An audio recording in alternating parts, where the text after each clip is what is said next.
பிறவிப்பிணி தீர்க்கும் ஆடிப்பெருக்கு புனித நீராடல். ஒவ்வொரு தமிழ் வருடத்திலும் ஆண்டில் சில குறிப்பிட்ட நாட்கள் புனிதமான நாட்களாக கருதப்படுகிறது. அந்த நாட்களில் நீர்நிலைகளில் சென்று நீராடுவதால் பாவங்கள் குறைந்து மனிதன் மோட்சத்தை நோக்கி செல்ல முடியும் என்று நம்பப்படுகிறது. மேலும் இது புண்ணிய செயலாகவும் கருதப்படுகிறது. ஆறு, குளம், கடல் போன்ற நீர்நிலைகளில் புனிதமான நாட்களில் நீராடுவது சிறப்பு வாய்ந்ததாக கருதப்படுகிறது. உலக பிரசித்தி பெற்ற பல ஆலயங்கள் நீர்நிலைகளுக்கு அருகிலேயே உள்ளது என்பது குறிப்பிடத்தக்கது. இதன் பொருள் என்னவென்றால், நீர்நிலைகளில் நீராடிய பிறகு இறைவனை தரிசித்தால் பாவங்கள் முழுமையாக விலகும் என்பதாகும். உதாரணமாக, திருச்செந்தூர், ராமேஸ்வரம், கொடுமுடி, பவானி, காசி, கயா போன்ற பல்வேறு புனித தலங்கள் நீர்நிலையுடன் சம்பந்தப்பட்டுள்ளது. இது போன்ற ஆன்மீக தலங்களுக்கு சென்று புனித நீராடி இறைவனை தரிசித்து வருபவர்கள் காரிய சித்தி அடைகிறார்கள் என்பதும் குறிப்பிடத்தக்கது. புனிதமான புண்ணிய நதிகளான காவிரி, பவானி, கங்கை, யமுனை போன்ற புண்ணிய நதிகளில் நீராடுவது மிகவும் புனிதமாக கருதப்படுகிறது. புனித நீராடுவதால் உடல், உள்ளம், ஆன்மா அனைத்தும் தூய்மை அடைகிறது. ஒருவரின் ஜனன கால ஜாதகத்தில் எத்தகைய தோஷம் இருந்தாலும் அதை தீர்க்கும் வலிமை புனித நீராடலுக்கு உண்டு. ஆடிப்பெருக்கு நிகழும் விசுவாவசு ஆண்டில் ஆடி 18ஆம் நாள் ஞாயிற்றுக்கிழமை 3/8/2025 அனுஷம் நட்சத்திரத்தில் வளர்பிறை தசமி திதியில் வரவுள்ளது. அன்று கோச்சார சந்திரன் மோட்சம் தத்துவத்தை குறிக்கும் நீர் ராசியான விருச்சிக ராசியில் சஞ்சரிக்கிறார் என்பது மிகவும் குறிப்பிடத்தக்கது. ஆடிப்பெருக்கு என்பது தமிழ்நாட்டில் தமிழக மக்களால் கொண்டாடப்படும் ஒரு தமிழர் பண்டிகையாகும். இது புனித நதிகளுக்கு நன்றி சொல்ல எடுக்கப்படும் ஒரு திருவிழாவாகும். ஆடி மாதத்தில் தென்மேற்கு பருவமழை காரணமாக ஆறுகளில் புதிய புனித நீர் பெருக்கெடுத்து ஓடும். விவசாயத்திற்கு ஆதாரமான பூமியையும் நிலத்தையும் செழிக்க வைக்கும் நீர்நிலைகளுக்கும் நன்றி செலுத்தும் ஒரு புனிதமான புண்ணிய நாளாகும். சக்தி மிகுந்த தெய்வங்களை சாந்தப்படுத்தவும் இயற்கை சீற்றங்களிலிருந்து விடுபட்டு பாதுகாப்பை பெறவும் நீர்நிலைகளுக்கு பூஜை செய்யப்படுகிறது. அன்று புனித நதிகளில் நீராடி தங்கள் பாவங்கள் நீங்க பெறவும் மகிழ்ச்சியும் ஆயுளும் செல்வங்களும் பெருகவும் பிரார்த்தனை செய்கிறார்கள். ஜனன கால ஜாதகத்தில் சந்திர தோஷம் உள்ளவர்கள் ஆடிப்பெருக்கில் புனித நீராடினால் சந்திர தோஷம் நீங்கும். செல்வ வளம் வழங்கும் ஆடிப்பெருக்கு. ஆடிப்பெருக்கு நன்னாளில் செய்யக்கூடிய எந்த செயலும் பன்மடங்கு பெருகக்கூடிய சக்தி படைத்த நன்னாளாகும். எந்த கிழமை, எந்த நட்சத்திரம், எந்த திதியில் வந்தாலும் புதிய செயல்களை அன்று துவங்கலாம். அன்று வங்கி கணக்கு துவங்குதல், தங்கம் வாங்கி வைத்தல், புதிய ஆடைகள் எடுத்தல், புதிய தொழில் துவங்குதல் போன்றவைகள் வளர்ச்சியை ஏற்படுத்தும்.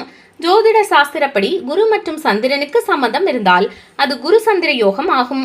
குரு சந்திர யோகம் உள்ளவர்கள் விதியை மதியால் வெல்லும் சூட்சமதாரிகள். கௌரவமான பதவி, அந்தஸ்து, ராஜயோக வாழ்க்கை உண்டு.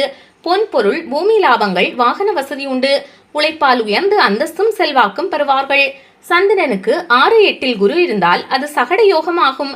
இதனால் வாழ்வில் ஏற்றத்தாழ்வுள்ள பலன்களே உண்டாகும். வாழ்க்கை வண்டி சக்கரம் போல சான் ஏறினால் முளம் சறுக்கும். ஏற்ற இறக்கம் மிகுதியாக இருக்கும். அதிர்ஷ்டம் அவ்வப்போது வந்தாலும் வெகு சீக்கிரம் மறைந்துவிடும். இனம் புரியாத மனக்குழப்பம் இருந்து கொண்டே இருக்கும் என்பதால் நிலையான முன்னேற்ற வாழ்க்கை இருக்காது.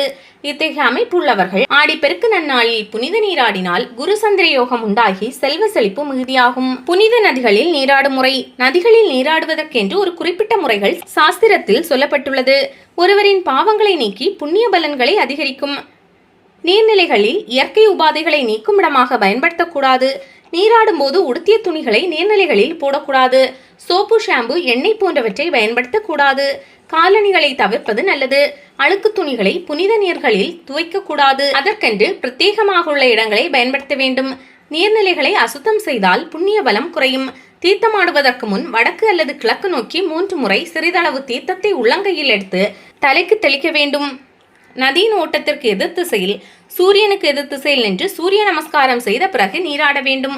உடுத்திய ஆடைக்கு மேல் நீருக்கு மரியாதை செலுத்தும் விதமாக இடுப்பில் மற்றொரு ஆடையை சுற்றி கொள்ள வேண்டும். அதன் பிறகு 3 முறை மூழ்கி எந்திரிக்க வேண்டும். ஆடிப்பெருக்கும் சுமங்கலி பூஜையும். ஆடிப்பெருக்கு நன்னாளில் துவங்கக்கூடிய அனைத்து செயல்களும் பெருகும் தன்மை கொண்டது. சுமங்கலி பெண்களின் மாங்கல்ய பலத்தை அதிகரிக்கவும் திருமணமான பெண்களுக்கு தீர்க்க சுமங்கலி பாக்கியம் கிடைக்கவும் செய்யப்படும் ஒரு பூஜை ஆகும். நதிக்கரையில் உள்ள கன்னி தெய்வங்களை கன்னி பெண்கள் வழிபாடு செய்தால் சிறப்பான கணவர் அமைவர். கன்னி தெய்வங்களை சுமங்கலி பெண்கள் தாலிக்கயிறு மாற்றி புதுக்கயிறு அணிந்து வழிபட்டால் கணவருக்கு நீண்ட ஆயுள் கிடைக்கும். அன்று சப்த கன்னிகளை வழிபட்டால் திருமண தடை அகலும். நதிக்கரைக்கு செல்ல முடியாத பெண்கள் மஞ்சள் பூசி குளித்துவிட்டு பூஜை அறையில் விளக்கேற்றி வாசனை மலர்கள் சாற்றி தேங்காய், பழம், வெற்றிலைப்பாக்கு, சர்க்கரை பொங்கல் படைத்து அம்பாளை வழிபட விசேஷமான பலன்கள் கிடைக்கும். இயன்றவர்கள் அன்னதானம் செய்யலாம். சுமங்கலி பெண்களுக்கு மஞ்சள், குங்குமம், வெற்றிலை பாக்கு, பழம் கொடுக்க வேண்டும். இதனால் ஜாதகத்தில் உள்ள செவ்வாய் களத்திர தோஷம், மாங்கல்ய தோஷம் நீங்கும். மாங்கல்ய பாக்கியம் பெருகும். கன்னி பெண்களுக்கு திருமணம் நடைபெறும். புத்திர பாக்கியம் உண்டாகும். கடன்கள் தீரும். ஆரோக்கியம் மேம்படும். புனித நன்னாளாம் ஆடிப்பெருக்கு அன்று புனித நதிகளில் நீராடி வாழ்க்கையில் விரும்பிய அனைத்து நல்ல நிகழ்வுகளையும் பெருக்கிக் கொள்ள நல்வாழ்த்துக்கள்.